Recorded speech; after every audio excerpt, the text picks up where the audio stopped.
దేవుని నమ్ముకున్న వారంగా, విశ్వాసులంగా మనం గుర్తుంచుకోవాల్సింది ఏంటంటే, భయం అనేది దేవుని నుండి వచ్చేది కాదు.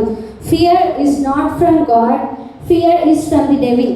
భయము దేవుని నుండి వచ్చేది కాదు, కానీ భయం అనేది అపవాది నుండి, సాతాను నుండి వచ్చేదని మనం ఎప్పుడూ గుర్తుపెట్టుకోవాలి. ఇప్పుడు మీ హృదయంలో దేని గురించి అయినా భయం అనేది ఉంటే మీరు వీలైనంత త్వరగా దాని నుండి బయటపడాలన్నమాట. ఎందుకంటే భయం అనేది దేవుడి నుండి వచ్చేది కాదు కాబట్టి.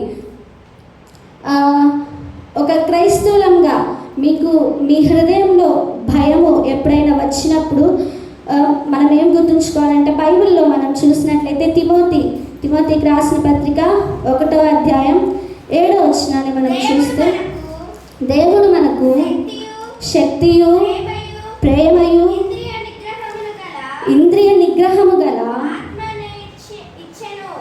ఆత్మనే ఇచ్చెను, కానీ పిరికితనము గల ఆత్మను ఇవ్వలేదు. చిన్న ప్రార్థన. స్తోత్రములు పరిశుద్ధ ప్రేమ కలిగిన తండ్రి, నీకే వందనాలయ్యా, నీకే స్తోత్రములు చెల్లిస్తున్నాము నాయన. అయ్యా, మేము ఈ మాటలు చదువుకున్నామయ్యా. ఈ మాటల ద్వారా మీరే మా అందరితో, మా అందరితో మాట్లాడండి. మాకందరికీ వినగలిగిన చెవులు, గ్రహించగలిగిన మనసులు దయచేయండి. నన్ను పూర్తిగా మీ శిలువ చాటున భద్రపరచుకోమని యేసు నామములో అడుగుచున్నాము తండ్రి, ఆమేన్. 2వ తిమోతికి రాసిన పత్రిక 1వ అధ్యాయం 7వ వచనంలో మనం చూసినట్లయితే, దేవుడు మనకు శక్తియు, ప్రేమయు, ఇంద్రియ నిగ్రహము గల ఆత్మనే ఇచ్చాను, కానీ పిరికితనము గల ఆత్మను ఇవ్వలేదు. ఇక్కడ చాలండి. ఇక్కడ ఇంద్రియ నిగ్రహము గల ఆత్మ అంటే ఏంటంటే స్వస్థ బుద్ధి గల ఆత్మ. అయితే ఇక్కడ మనం చూసినట్లయితే దేవుడు మనకి భయపడే ఆత్మని ఇవ్వలేదు, చింతపడే ఆత్మని ఇవ్వలేదు. పిరికి కలిగి ప్రతి విషయానికి, చిన్న సమస్య, చిన్న శోధనలు, పెద్ద శోధనలు ఏ వచ్చినా, మన విశ్వాస జీవితంలో, మన లైఫ్లో ఏవి సంభవించినా మనం భయపడేలాగా దేవుడు ఏ శోధన ఇవ్వడు. మనకు ఆ శోధన వచ్చిందంటే మనము ఎంతవరకు అయితే తట్టుకోగలుగుతామో అంతవరకు మాత్రమే దేవుడు మన జీవితంలో శోధనని కానీ, కష్టాన్ని కానీ, నష్టాన్ని కానీ దేవుడు అనుమతిస్తూ ఉంటాడు. మనం ఎప్పుడు దేవుడు మనకి భయం కలిగిన ఆత్మను ఇవ్వలేదని మనం ఎప్పుడు గుర్తుంచుకోవాలి. కానీ ఏమిచ్చాడు? భయం కలిగిన ఆత్మను ఇవ్వలేదు, కానీ స్వస్థ బుద్ధి గల ఆత్మయు, శక్తియు, ప్రేమయు ఆయన మనకి అనుగ్రహించాడు. మనం ఎప్పుడైనా భయం కలిగినప్పుడు మొదటిగా గుర్తుపెట్టుకోవాల్సింది ఏంటంటే, భయం అనేది దేవుడి నుండి వచ్చేది. ఒక్క పాయింట్, భయము దేవుడి నుండి వచ్చేది కదా. నేను దేవుడిని నమ్ముకున్నాను కదా, నేను ఎందుకు భయపడుతున్నాను, అసలు ఎందుకు ఈ భయానికి కారణం ఏంటి అని మనం ఒకసారి వెనక్కి వెళ్ళి ఆలోచిస్తే ఆ భయంలోనే ఆన్సర్ అనేది ఉండదు. ఆన్సర్ ఏంటి? ప్రార్థన. ప్రతి శతకోటి దరిద్రాలకి అనంత కోటి ఉపాయాలని ఉంటుంది కదా, దేనికైనా ఒక ఆన్సర్ అనేది ఉండిద్ది. అదేంటి? ప్రార్థన. మోకాలు వేసి ప్రార్థన చేసినప్పుడు భయం అనేది ఆటోమేటిక్గా మన గుండెల్లో నుండి పోతుంది అనమాట. కొన్నిసార్లు మనం ఊహాత్మక విషయాలకి భయపడుతూ ఉంటాం. ఏదన్నా సమస్య రాగానే జరగనిది కూడా జరిగిపోయింది అన్నట్టు ఇమాజినేటివ్ థింగ్స్కి అలా ఊహించుకుంటాము. అలా ఏదన్నా సమస్య రాగానే అమ్మో జరిగిద్దేమో, అలా నాకు జరిగిద్దేమో, అలా అయిపోయిద్దేమో అని ఊహాత్మక విషయాల్లో అది నమ్మి అలా జరిగింది అనుకొని భయం అనేది మన గుండెలోకి తెచ్చుకుంటాం అనమాట. అలా ఊహాత్మక విషయాలు భయపడుతున్నప్పుడు, మనం అలా భయపడుతున్నప్పుడు ఆటోమేటిక్గా సాతాను గాడిని మనమే రా సాతాను నా హృదయంలోకి రా అని మనమే సాతాను ఆహ్వానించినట్లు, స్వాగతం చేసినట్లు ఉంటుంది. అందుకే మనం భయపడకూడదని దేవుడు మనకి మాట్లాడుతున్నాడు ఈ రోజున. ఎప్పటికీ జరగవు అన్నవి కూడా భయం వల్ల, పిరికితనము వల్ల, అవిశ్వాసం వల్ల, దేవుని మీద నమ్మకము లేకుండా మనము కొన్నిసార్లు అలాగా సాతాన్ని, భయాన్ని మన హృదయంలోకి మనం ఆహ్వానిస్తూ ఉంటాం. కొన్నిసార్లు వాస్తవికత గురించి కూడా ఆలోచిస్తూ ఉంటాం. ప్రస్తుతం ఉన్న పరిస్థితుల్ని బట్టి ఇది అలా చేయాలి, అమ్మో రేపే కదా, రేపు డబ్బులు కట్టాలి, ఏంటి పరిస్థితి ఏంటి అని మన హృదయంలో భయం తెచ్చుకుంటూ ఉంటాం అన్నమాట.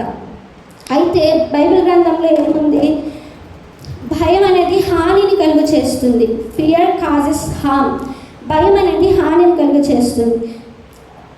భయము, ఈ భయపడటం వల్ల నాకు ఉపయోగాలు ఉన్నాయండి అని ఎవరైనా చెప్పగలరా? భయపడడం వల్ల ఏమైనా ఉపయోగం ఉండిద్దా అండి? చెప్తారా ఎవరైనా? ఉపయోగం ఉండిద్ది, కానీ ఆ భయాలకు టైప్స్ అనేవి ఉంటాయి. ఒకటి అపాయకరమైన భయము, ఒకటి ఉపకారమైన భయం. అపాయకరమైన భయం ఏంటి? ఇలాంటి సమస్యలు, పరిస్థితులు వచ్చినప్పుడు భయపడుతుంటాం, అది అపాయకరమైన భయం. ఉపకారమైన భయం ఏంటి? దేవుని యందు భయభక్తులు కలిగిన భయం. మనం భయపడాల్సిన వాటికి భయపడకుండా భయపడాల్సిన వాటికి భయపడకుండా అనవసరమైన వాటికి భయపడుతూ ఉంటాం. ఇది సాతాను కలిగించే ఆలోచన అనమాట. మనం దేవుని సన్నిధికి త్వరగా రావాలని ఆ విషయంలో భయం లేదు, పాపం చేసే విషయంలో భయం ఉండదు, మనం బయట ఏం మాట్లాడుతున్నామో ఆ విషయంలో భయం ఉండదు, ఇంకా ఏం పనులు చేస్తున్నామో, ఎటువైపు నడుస్తున్నామో, ఏ మాటలు వింటున్నామో ఆ విషయంలో మనం భయపడం. కానీ పిచ్చి పిచ్చి వాటికి, అనవసరమైన వాటికి భయపడుతూ ఉంటాం. ప్రార్థన ఉన్న చోట భయం అనేది ఉండదు, భయం ఉన్న చోట ప్రార్థన ఉండదు. అది ఇంకా మీరే ఆలోచించుకోవాలి. మీ హృదయంలో ప్రార్థన ఉంటే దేవుడు ఖచ్చితంగా ఉంటాడు. మీ హృదయంలో భయం ఉంటే ఆ చోట దేవుడు ఉన్నాడు, ఖచ్చితంగా సాధన ఉంటుంది. ఖచ్చితంగా అదైతే నేను చెప్పగలను. మీ లైఫ్లో మరి మీరు ప్రార్థన జీవితం కలిగి ఉంటే మీ లైఫ్లో దేవుడు ఉండి మీ భయాన్ని, మీ ఇంట్లో ఉన్న సమస్యలు, వాటన్నిటిని దేవుడు వెళ్ళగొడతాడు. అదే భయపడుతూ ఏం చేయాలి, ఎలా చేయాలి అని మీకంతటా మీరే డెసిషన్స్ తీసుకుంటే దేవుడు ఏమాత్రం మీకు హెల్ప్ చేయడానికి త్వరపడను అనమాట. సో మనకి భయం ఏ విధంగా ప్రయోజనం కలిగించదు. కాబట్టి మన హృదయంలో నుండి భయాన్ని తీసివేసుకోవాలి. మనం బైబిల్లో చూస్తూ ఉంటాం, యోబు యొక్క అనుభవాన్ని మనం చూస్తూ ఉంటాం. అదేంటంటే బైబిల్ గ్రంథంలో మనం చూసినట్లయితే యోబు అంటాడు, ఏది వచ్చినని నేను బహుగా భయపడితినో అదే నాకు సంభవించుచున్నది, నాకు భీతి పుట్టించినదే నా మీదకి వచ్చుచున్నది. ఇక్కడ యోబు ఆయన జీవితంలో అంటున్నాడు, యోబు అసలు ఒక సెయింట్ అనమాట. అంటే ఆయన ఒక యథార్థవంతుడు, నీతిమంతుడు, దేవుని యందు భయభక్తులు కలిగిన వాడు.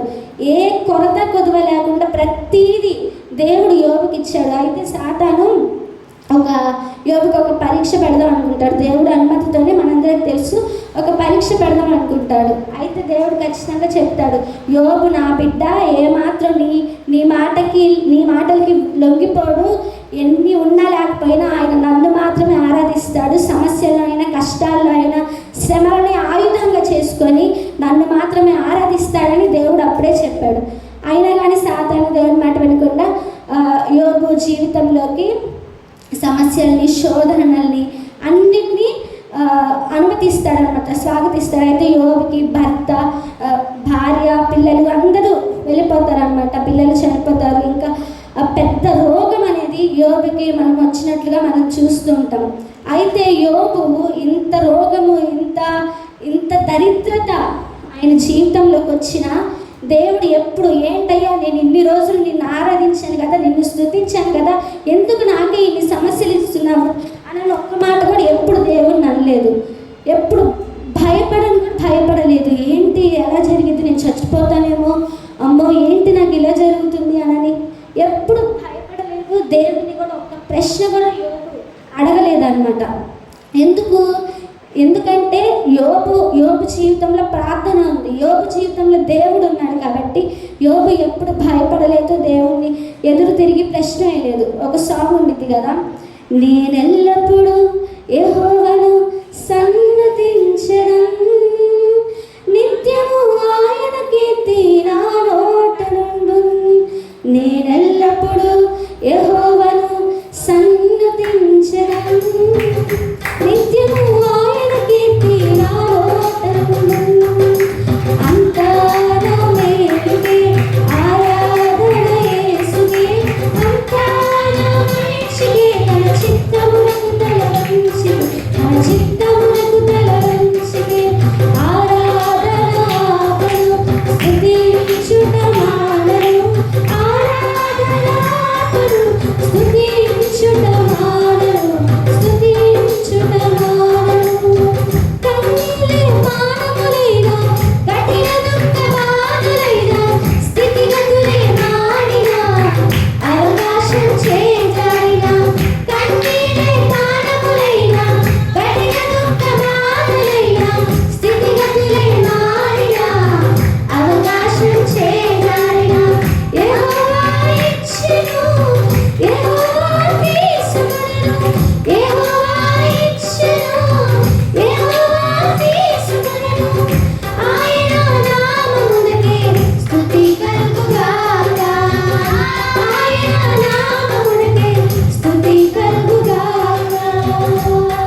ఇక్కడ దేవుడికి సాతాను ఎన్నో సమస్యలు ఇచ్చాడు, ఎన్నో శోధనలు, ఎన్నో సమస్యలు, ఇరుకులు, ఇబ్బందులు, ప్రాణం పోయేలాగా ఆ సమస్యలు అతన్ని విసిగించినాయి అన్నమాట. బ్రతకలేనంతగా అతడు మారిపోయిన కుక్కలు వచ్చి తన శరీరాన్ని తిన్నా అతడు ఏమాత్రం భయపడకుండా, ఆలోచించకుండా, దేవునికి విరోధంగా మాట్లాడకుండా దేవుడే ఇచ్చాడు, దేవుడే తీసుకున్నాడు.